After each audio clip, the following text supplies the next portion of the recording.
Robot and Zombie. The odd springtime dilemma with the unexpected puppy decision. It was spring in Wickford, a quaint coastal town in Rhode Island. The streets were lined with charming colonial homes, freshly blossomed trees, and the sweet scent of the season's first flowers. Teenagers milled around the town center, bored and restless, while families walked their dogs, soaking up the sun and leisurely sipping iced coffees from the local cafe. Into this picturesque scene stumbled Robot and Zombie.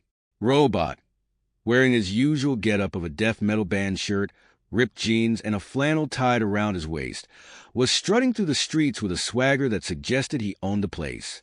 He clearly didn't. Zombie, shorter but more looming in his way, shuffled quietly behind him in his usual stupor, eyes slightly vacant as he tried, unsuccessfully, to bite Robot's head. Robot waved off the attempt with a dismissive, "Back off, Z. You're not eating my brain today. Gotta keep this genius intact." Zombie, in his usual monotone, groaned, "Genius. Yeah.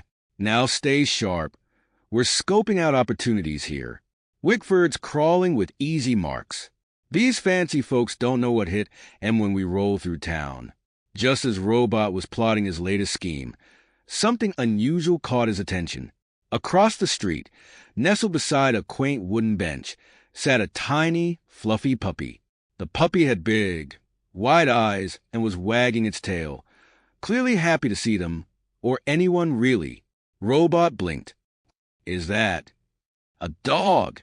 Zombie looked over, his jaw half hanging open. "Dog," he mumbled. Yeah, I can see that. A dog. What's it doing here?" The puppy barked, taking a few awkward steps toward them, its little legs stumbling as it tried to keep its balance. Robot looked around nervously, realizing no one else was paying attention. The perfect crime, or so he thought. "We're taking this dog," Robot said, in a conspiratorial tone. Zombie tilted his head, confused, his slow, undead brain not quite understanding Robot's plan. "Dog!" "Yes, Z. We're taking it. We'll raise it, teach it our ways, and it'll be the ultimate guard dog for all our criminal activities. No one can resist a cute puppy, and then BAM!" He slammed his fists together for effect. "We strike." Just as Robot bent down to grab the puppy, a group of local teenagers walked by. Among them was Kathy, the brainy girl with a soft spot for troublemakers like Zombie. She stopped in her tracks, her brow furrowing as she saw the duo near the puppy. "Oh, God, what are you two doing?" Kathy asked, folding her arms. Robot stood up straight, feigning nonchalance. "Oh, nothing, Kathy. Just found this stray here, and as responsible citizens, we're planning on giving it a home." Kathy raised an eyebrow. "Yeah, right. What? You gonna turn this puppy into some kind of evil minion?" "Obviously," Robot replied, puffing his chest out. "I mean, look at it. Perfect for—" "You have no idea what to do with a dog," Vanessa chimed in, appearing behind Kathy. "You're too lazy to take care of yourself, let alone a living thing. That's why Z's here. He'll feed it. Eventually."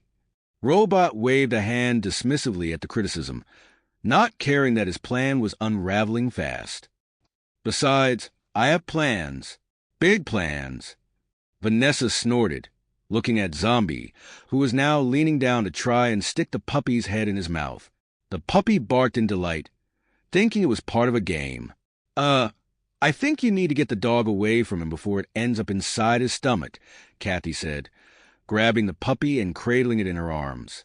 "This thing is way too cute to end up as a zombie snack." Robot threw his arms up in frustration. "You're all missing the point. I can turn this dog into a loyal, crime-committing companion. Think of the possibilities.